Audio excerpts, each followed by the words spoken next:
Hello friend, कैसे हो आप सभी। आज हम आपको कथा सुनाएंगे राजा बलि और वामन अवतार से जुड़ी।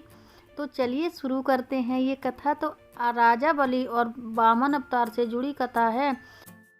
वामन देव भगवान विष्णु के अवतार हैं। असुरों के राजा बलि ने देवताओं को युद्ध में पराजित कर दिया था और स्वर्ग अपने कब्जे में ले लिया था। बलि की वजह से सभी देवता बहुत दुखी थे।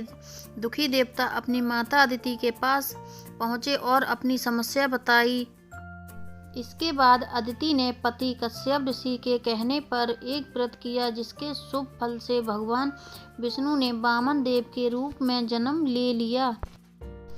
वामन देव ने छोटी उम्र में ही दैत्यराज बलि को पराजित कर दिया था।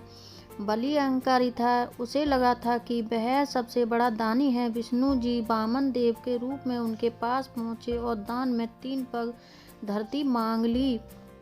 अहंकार बलि ने सोचा कि ये तो छोटा सा काम है, मेरा तो पूरी धरती पर अधिकार है, मैं इसे 3 पग भूमि दान कर देता हूँ। बलि वामन देव को 3 पग भूमि दान देने के लिए संकल्प कर रहे थे। उस समय शुक्राचार्य ने उसे रोकने की बहुत कोशिश की। दरअसल शुक्राचार्य जान गए थे कि वामन रूप में स्वयं विष्णु भगवान हैं।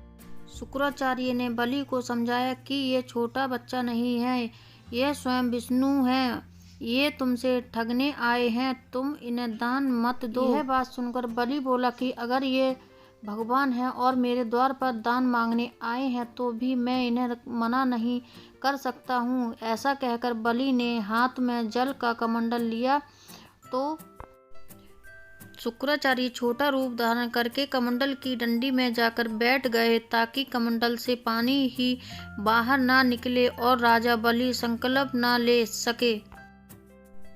वामन देव शुक्राचार्य की योजना समझ गए। उन्होंने तुरंत ही एक पतली लकड़ी ली और कमंडल की डंडी में डाल दी, जिससे अंदर बैठे शुक्राचार्य की एक आंख फूट गई और वे तुरंत ही कमंडल से बाहर आ गए।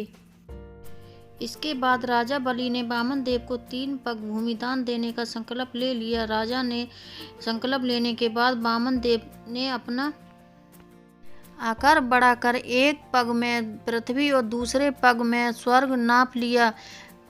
इसके बाद उन्होंने राजा से कहा कि अब मैं तीसरा पग कहाँ रखूं। ये सुनकर राजा बलि का अहंकार टूट गया। राजा बलि ने कहा कि तीसरा पग आप मेरे सिर पर रख सकते हैं। बलि की दानवीरता देखकर वामन देव प्रसन्न हुए और उसे पाताल लोक का राजा बना दिया। इस कहानी की सीख यह है कि जब भी कोई व्यक्ति अच्छा काम कर रहा हो तो उसे रोकना नहीं चाहिए। इस कहानी से शुक्राचार्य राजा बलि को दान करने से रोक रहे थे। इस काम की वजह से उन्हें अपनी एक आंख खोनी पड़ी। जब हम किसी को अच्छे काम करने से रोकते हैं तो हमारी परेशानियां बढ़ती हैं। अच्छे काम करना भी पूजा पाठ करने की तरह ही है, हमें भी नेक काम करते रहना चाहिए। तो फ्रेंड, अच्छी लगे वीडियो तो ज़्यादा से ज़्यादा लोगों में शेयर कर दें। चैनल पर अगर न्यू आए तो चैनल को सब्सक्राइब कर लें। Thank you.